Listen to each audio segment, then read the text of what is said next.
Right then.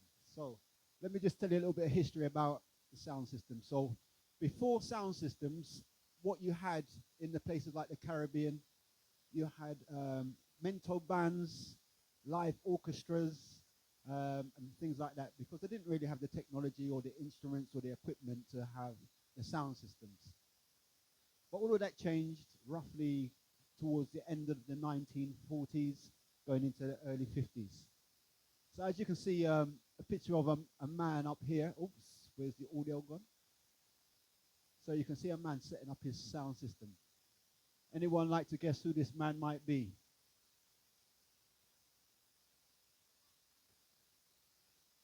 So who said Duke Reed? Yeah, Duke Reed. So that's Duke Reed. So obviously the sound system's orientated in the early 50s, allowing DJs to amplify their musics for parties and community events. So Duke Reed, as you can see, is quite a big structure of a man.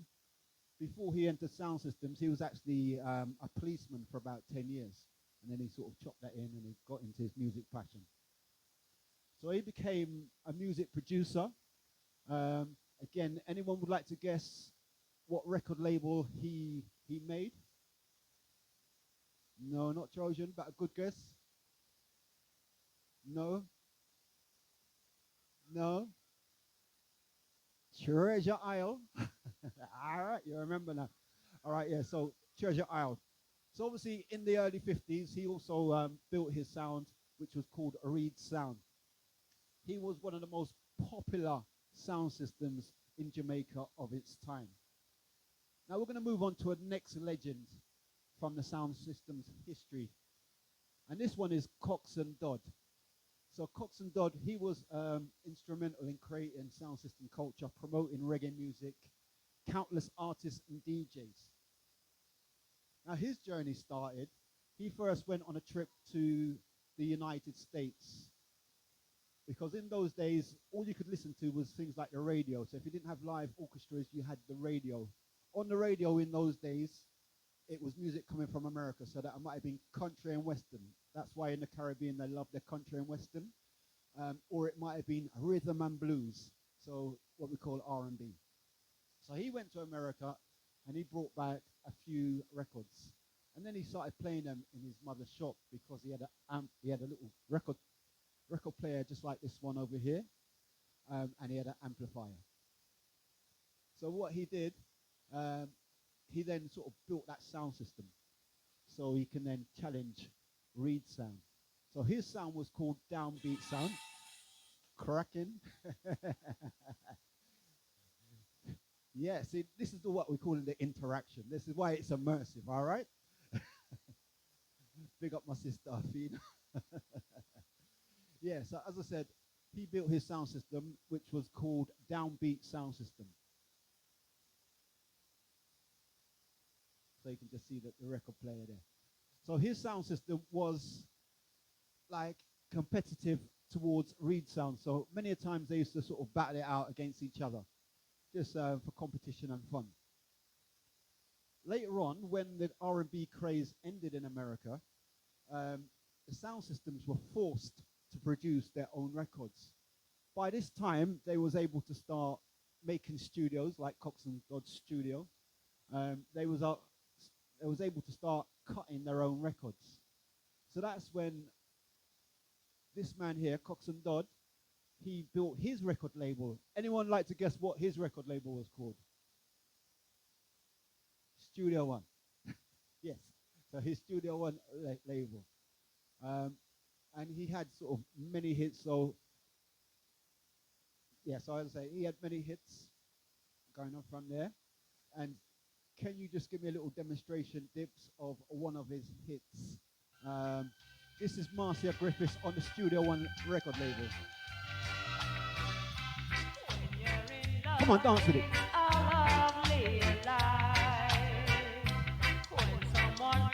It was all about the love songs in those days, you know.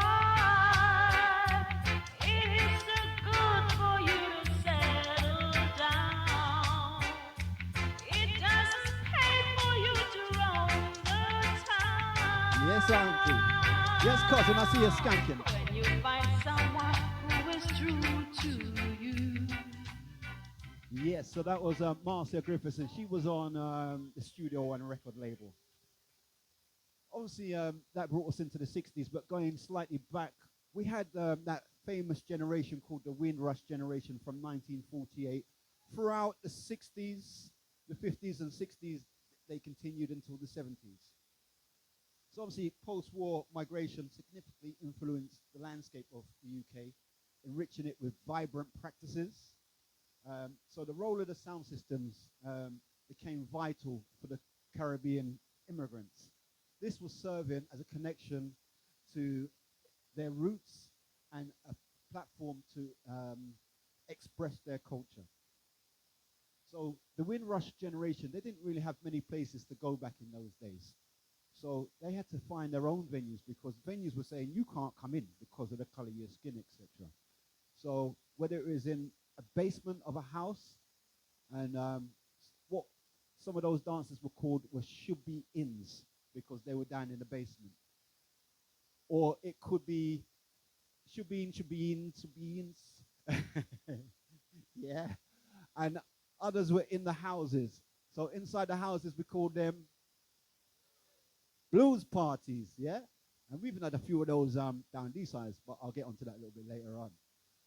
All right, so from that point, obviously you can see that the Caribbean culture. All right, so we're getting back to that history of the sound system. So in the early days of sound systems, you know, they played obviously that vital role to bring that reggae music to the broader audience across the UK. So sound systems really sort of started to kick off in the early 60s in the UK. As I said, they was heavily influenced by that Jamaican sound and the Caribbean sound.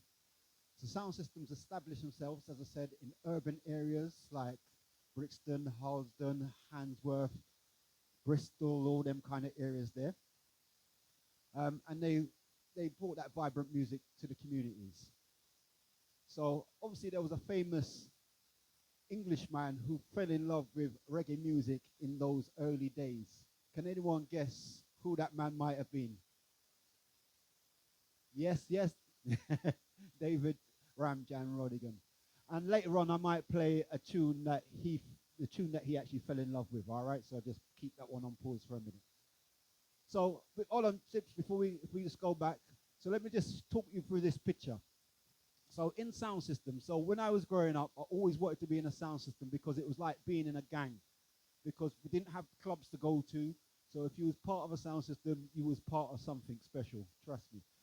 So you had the hierarchy of the sound system. So you can't just be the selector or the MC. You've got to work your way up through the ranks. So working your way up through the ranks is carrying the speaker boxes, them. See, we used to call them box boys. You don't know. See? And I'm sure there would have been a few box girls as well.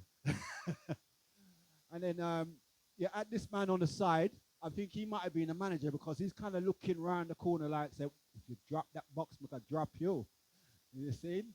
And then towards the top, it looks like you've got the MCs and the selectors. So they was towards the hierarchy of the sound system. But most sound systems back in those days had about 20 man. You know what I mean? In 2025, it's just 2 man. See? We do everything.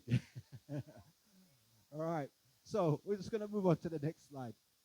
So keeping it on the role of the selectors. So, oh, little audio there. So this man in there, you can see him on the mixer. We used to call him the operator. So that man was the operator. In those days, it was all about one deck juggling. We didn't have 2 decks. I started off playing my music on 1 deck. And then, so that was the selector. And the man on the mic is actually called the DJ. So again, most people think DJ is the man playing the music, but in those days, the DJ was the man on the mic. He's the mic man. He's the man chanting. So they had the art of having to keep that crowd entertained. It was their job to set that tone, ensuring all the right tracks resonated at the right times. So what would happen is the selector would have to literally flip the tune over while the mic man is chanting on the mic, hyping up the crowd. See, say they was responsible for creating that atmosphere that enhanced the overall experience to make that event good. But doing that, that was showcasing their mixing skillful tracks. So the most important thing about a DJ, and my good friend Nicky at the back, I'm sure would know, and Uppercuts and Mikey Dunn and the rest of them, what is the most important thing as a DJ? Yes, you've got to read the crowd, because if you're not reading the crowd, you're flopping. The crowd is gone. See? So the most important thing, particularly in this day and age when you have to play all kind of music. Obviously, I grew up on reggae music, but as a sound, we play all kind of music. So if you've got an event and your people, they want some rock, some pop, we'll play it for you because we're there to entertain you guys. All right? So as we move on to the next slide. So this is a photo of a local event. Big shout going up to one of the men that helped us organize that, the man like Vince at the back, Midway Council leader. Hey! So this is DJs love music, hate racism. Again, I'll talk a little bit about that a little later on.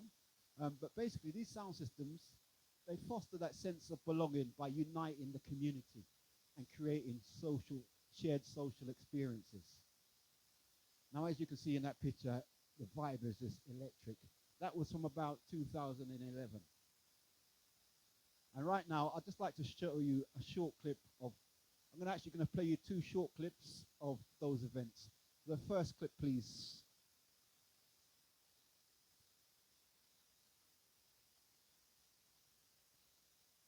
Oops, Ditch is gone again. A little flashback. All right. Yes, yeah, so obviously my wardrobe's of joy.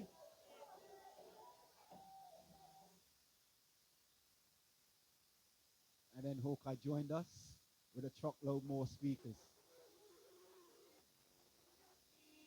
Obviously, the bass overpowered the audio on this. So we plugged them all together and we had a perfect day. So this is Patrick Candy.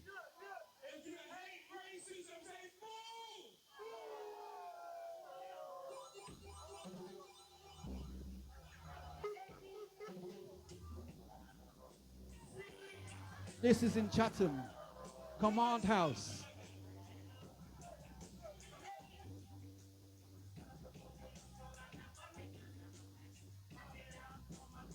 You see a few old faces there.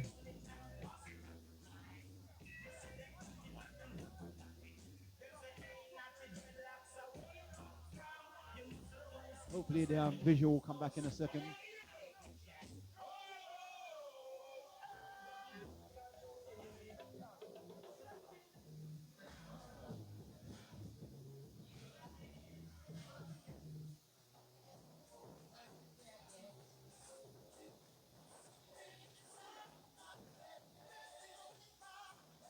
This is DJ Uppercuts. You can't see him, but it's actually DJ Uppercuts playing.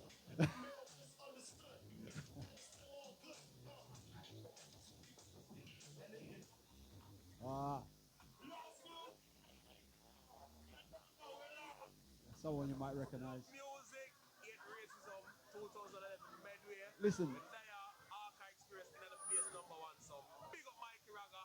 You bring me in, I'll be here every time. Just give me a call. I will hear love no way out. So that man was my mentor for back in the day.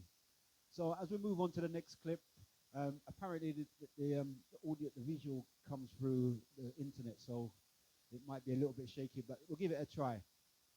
So this is us saying thank you to some of the DJs that helped us on that event. Big up, love music, hate racism, see, 2012. Not a militant, what you say? Yes, Mikey, Ragga Mikey. A good day today, you know. Queen Jubilee, Commonwealth, how you feeling? That man's at the back. That's the militant, Ragga Mikey. Digital D, Papa Boys, yeah man, full house. Yeah man, good music today, you know. Real things, yes, yes, yes. Big up video man, and you run things too. How you mean? And you run things today. Big up 2012, and your time, my time, each time, everybody's time. Yeah, one blood. Bless. Yes, I have to pick up all the DJs and sing. Man like David,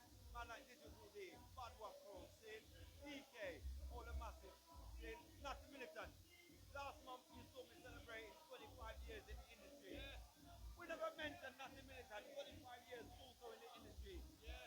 You know what I mean? Call it Silver Jubilee. See? Pick up the Queen for the Diamond Jubilee. Bless. How you mean? Party, you know? Yeah? Party. Party. You mean? 25 years we were playing this game, you know? Yeah? We can't live, you know? Yeah, man. Go on, big up Bad Walk. Yo, Bad Walk, come here. Yo, come in. Yo, Nicky, come up. Come on, come on. To the youth, them. Big up. See? Every time. Come on.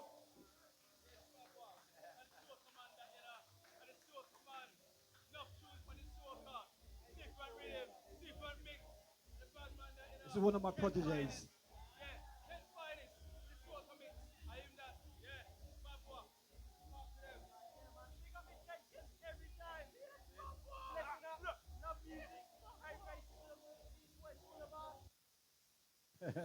Think of yourself.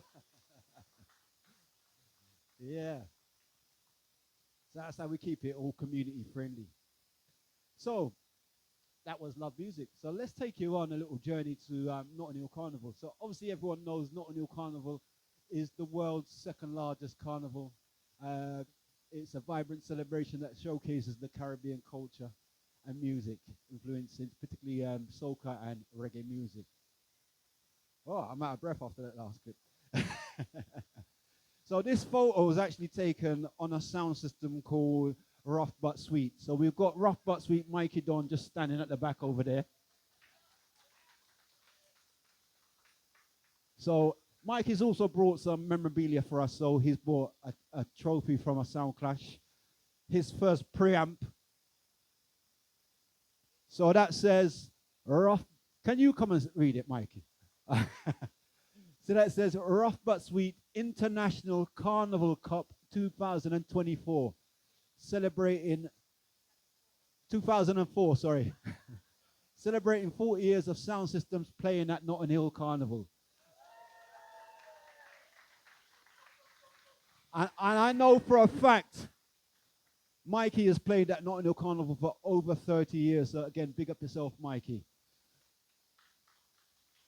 Mikey has also brought myself and Dips on the sound to play on Rough But Sweet Sound at Carnival on many occasions. All right. So as we move on to the next slide. So this slide, again, is another picture of Mikey's setup at Carnival. Again, you can see that diverse crowd, and you can see his little logo I've put up there. So these sounds up here are the ones that have been the most influential to me. I can name millions of sound systems. There's a lot of big sound systems that are not on there, like Jar Shaka, Abashanti, and the list goes on. But Hawkeye Experience, they used to be called Surfer Studio back in the day, and you saw my friend Patrick Andy, he was talking on the mic a little while ago. So he helped me out get into the business. As I said, I'll talk about that a little bit later on. And he was from Harlesden. You've got Sovereign Roadshow from Luton, another influential sound, and we actually clashed them on a YouTube clash a few years back. And as I mentioned, Rough But Sweet. So Rough But Sweet back in the days, you know, they used to come down to Kent. They used to play at Kent, and they used to do some parties for us. But as I said, in those days, there was that little bit of rivalry, you know what I mean? Isn't it though, Mike? Still is.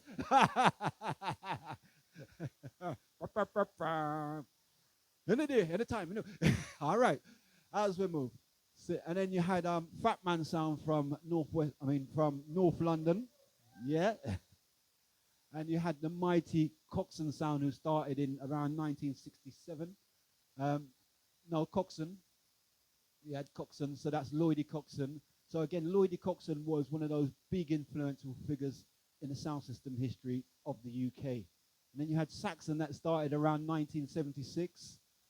They were from Lewisham, and they was the first sound, well, all those sounds before them, they were from immigrants or migrants from Jamaica. They was the first homegrown sound. See, they was the first generation born here in the UK that built their sound system. See, and so big up Saxon International Studio, and they went on to be worldwide. All right, selector, next one.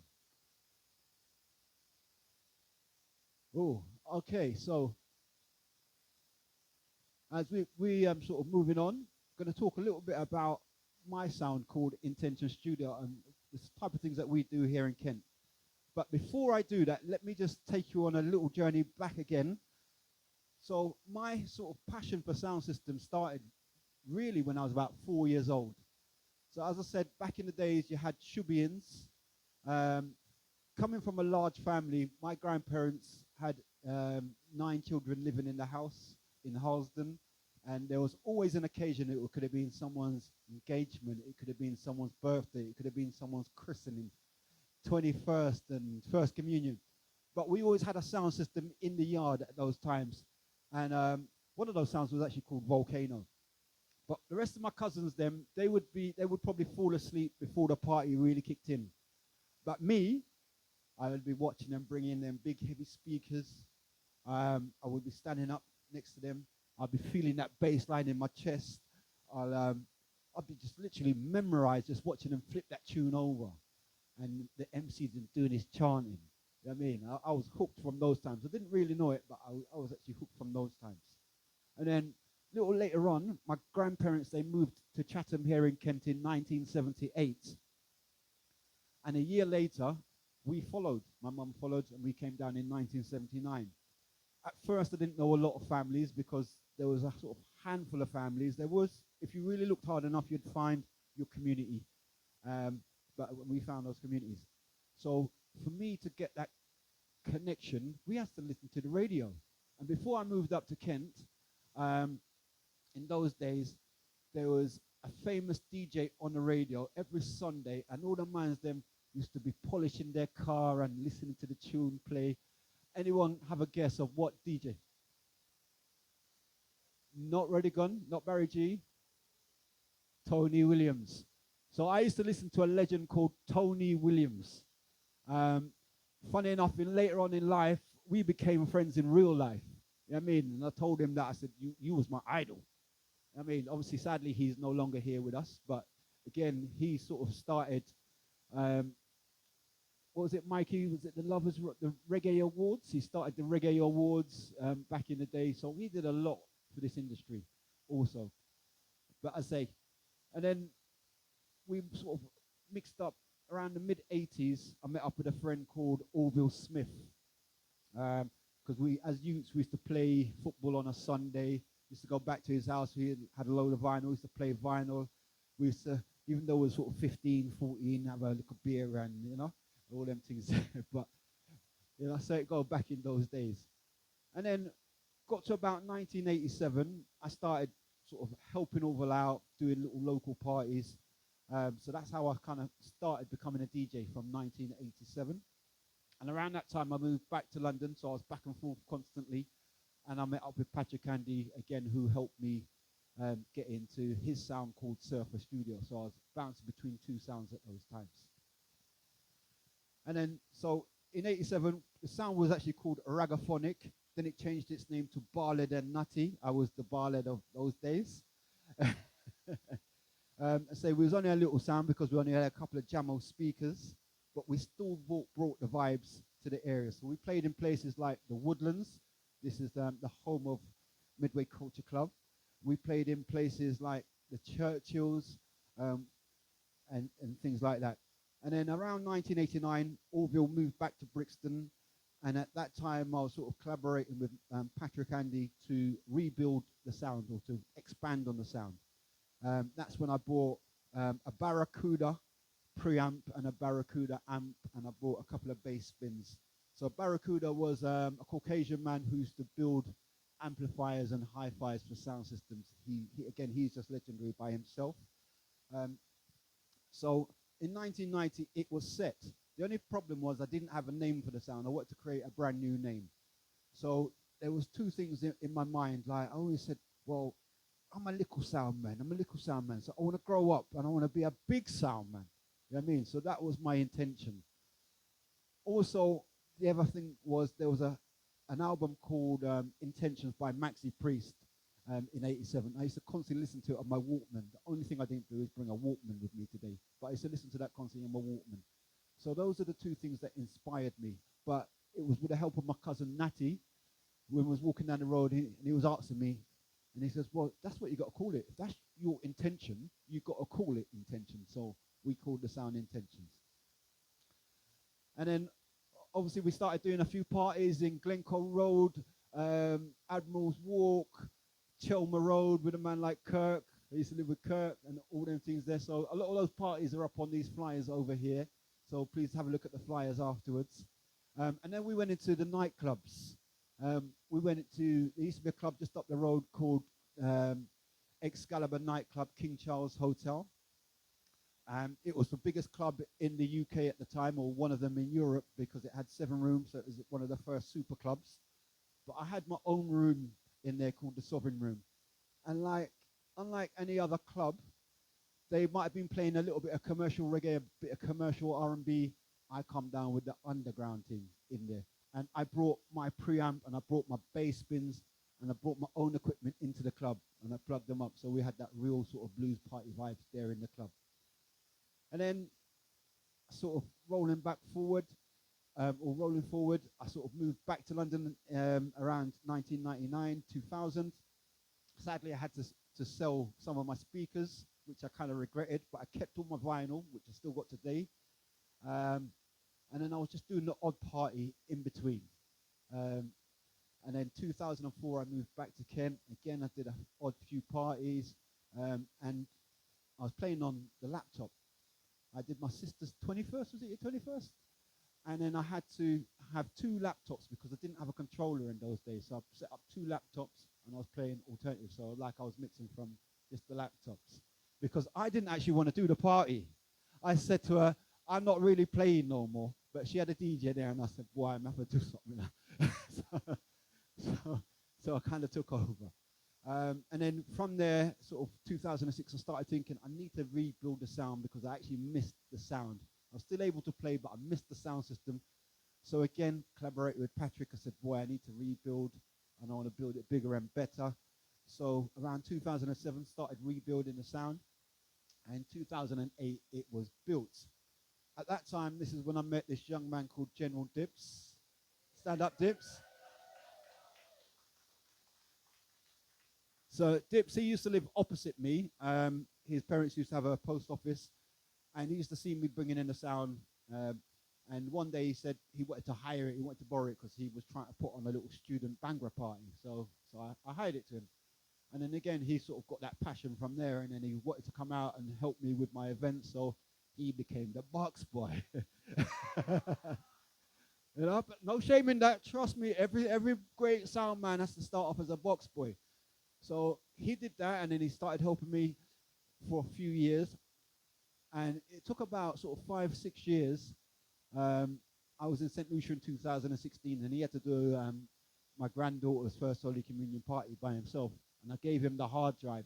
No one ever got that hard drive. But I gave him the hard drive, and then from then he started playing in the events and started selecting. And now, today, he's actually the main selector of the sound. So he's worked his way up. He's working. And I'm just the mic man. You say from box boy to selector. Yeah. See? And then obviously, like, we put on events like Love Music, Hate Racism, with myself and Vince. We've done countless events. We played at One Love Festival. That was a big one for us. But I say we played at Notting Hill Carnival. We played in Gloucester for Don Sinclair's UK heritage on sound systems, where we went all over the country. Mikey again had Rough But Sweet. They played in Birmingham. We played in Gloucester. I brought my sound to Gloucester. Gladdy Wax and some other big sounds were also there. All right, so.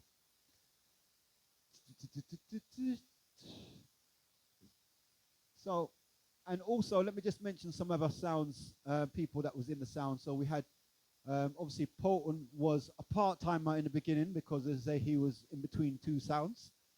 Yeah, flip-flopping. But yeah, he's always been there. You had man like the Bandit. You had man like HQ. You had the late great Normie G. So rest in peace, Normie G, because he passed away earlier this year. And that's about it, really. And then obviously we did Medway Culture Club Carnival, and we're just continuing for the next sort of 30 to 40 years. Hopefully, obviously I won't be there, but hopefully the sound name, Dips will continue that. He will bring in the next generation to keep that sound name going.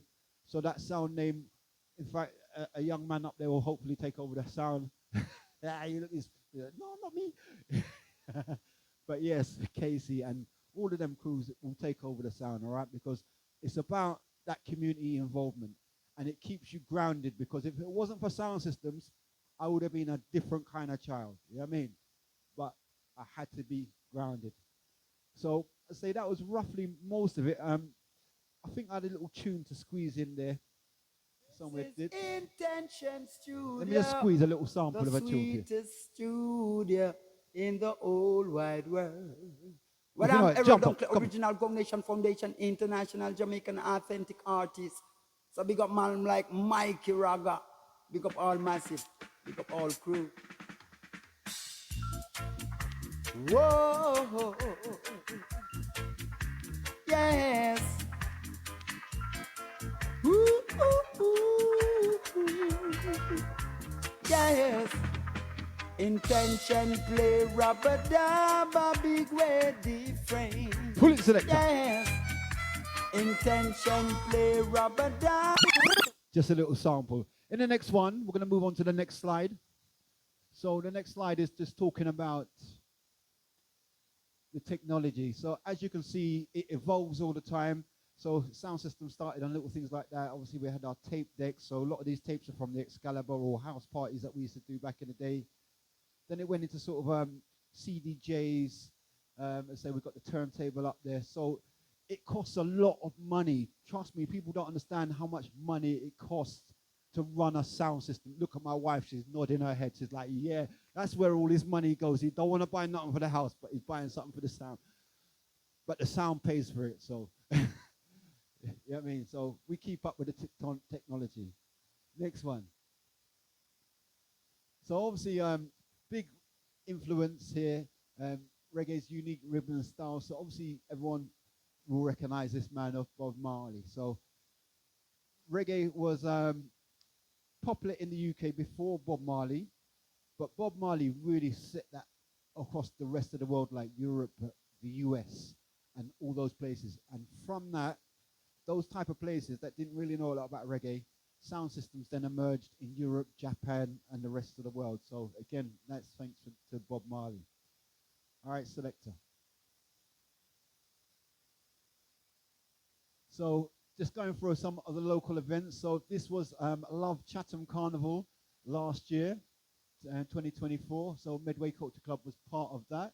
And you can recognize some of the people here. There's little Rose, there's Fiamma, Gabrielle, etc. Jason, Jenny. No, I didn't see Jenny. Mandy and all the crew. And Auntie Sandra even. Yeah, big up Auntie Sandra. But yeah, so this was us getting involved in the community last year. So the next slide. Obviously, we continue those passionate community activities. So this is actually Medway Culture Club's Carnival, where we represented this year, 2025, at the Royal Engineers just across the road. So we keep that culture alive. All right, selector. So the next part. Oh, can you pass me an arrow stop, please? The next part of the session. Next slide, please, selector. So I'm going to talk to you a little bit about dub plates. Obviously, we just sampled a little dub plate, but a dub plate is when the artist puts the sound's name or your name or the area onto a record. So dub plates were traditionally done on acetate. Acetate is like a hard wax vinyl, almost sounding like metal, really. And in those days, you had to go to Jamaica to pick up one of these, or someone was going out there to bring it back for you. So I'm just going to pass that around if you want to have a look at that. So that's a dub plate. Yeah. Here's another sample of a dub plate. So we are take it over Midway, Chatham, the whole of Kent. Intention Studio, we come to represent Ashford and the whole of Gillingham. Them know what intentions, you know what the champion. Mikey Ragga, have music where you defend. That's why you see we tear down the whole of Gravesend. Them a say your intentions, you know what the hit burn. That's why you see we lock down the whole of Maidstone. Yeah, yeah. So that's a little thing.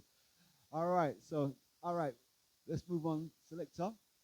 So as I said, sound clashes are never a big part of sound system culture. So again, it fosters that sense of community rivalry. So this is Sovereign Roadshow when we had a clash with them on Don Sinclair's YouTube reggae channel. A little later on, we're gonna clash in King David over there, David Lawrence and Andrew. So big up yourself.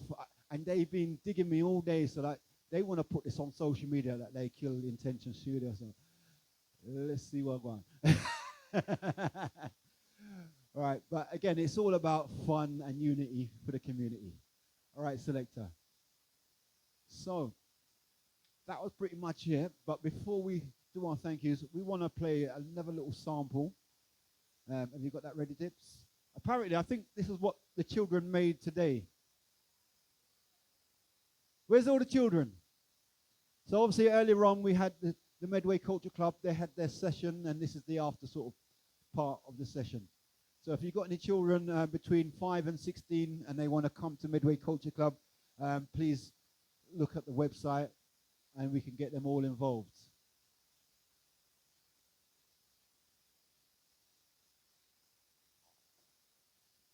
Yeah, I've got to keep an eye on that dub plate. It's all right, you can carry on passing it around if you want, but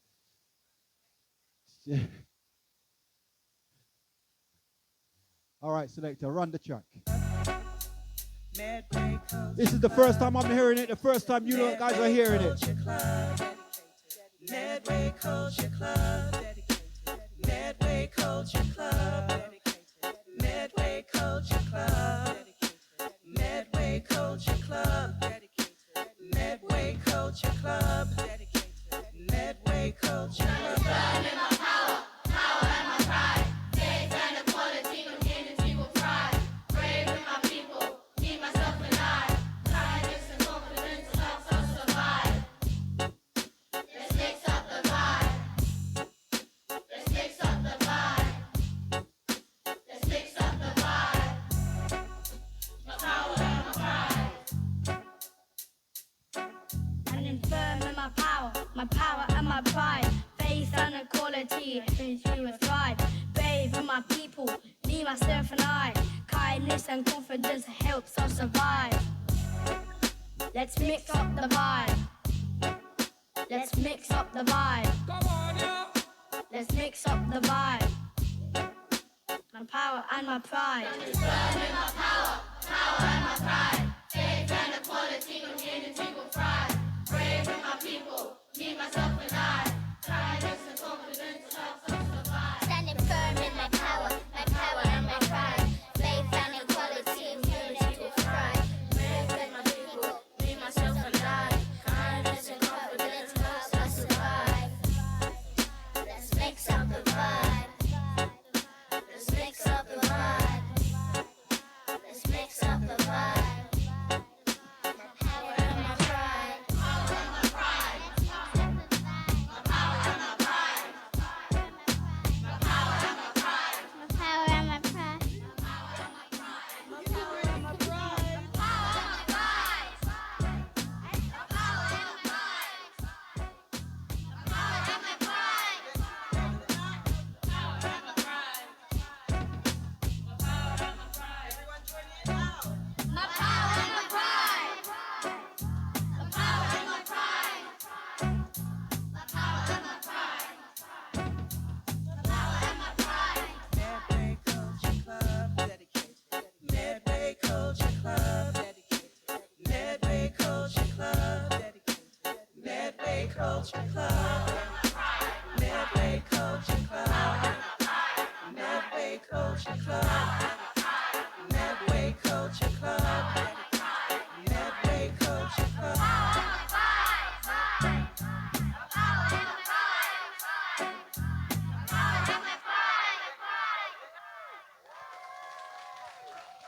Yes. Big up each and every time. Well, anyway, that was it from me for now. I'm going to hand you over to Camellia. I just wanted to say a massive, massive big up and round of applause. Thank you, Mikey. Thank you, Dips, Intention Studio. Big up, big up. We'll hear more from them later, but I wanted to really amplify YUAP, Young Urban Art Foundation. They came today and they helped produce that song with the young people. So please give a round of applause. We have 3 of their team here today. We went to Black on the Square in London last month and we saw what they were doing in their studio bus, which you might see parked outside. And we said, we need to bring that to Medway. We need to hear the voices of Medway Culture Club and the local people amplify their voices. So I want to say thank you to you guys. Thank you for helping put such an amazing track together. Who liked the track? Okay, sorry. YUAF, Young Urban Art Foundation. Get it right. You can find us on Insta and everywhere else. YUAN. Okay, so thank you very much. That was really. Oh, we need the dub plate back, please. Who's got the dub? Oh, Natty Militant, safe hands. Okay, now I want to introduce you to Lara once more. She's going to take us up to a more present day of music. We've gone way back and we're going to bring it to the forefront now. And I hope you enjoy.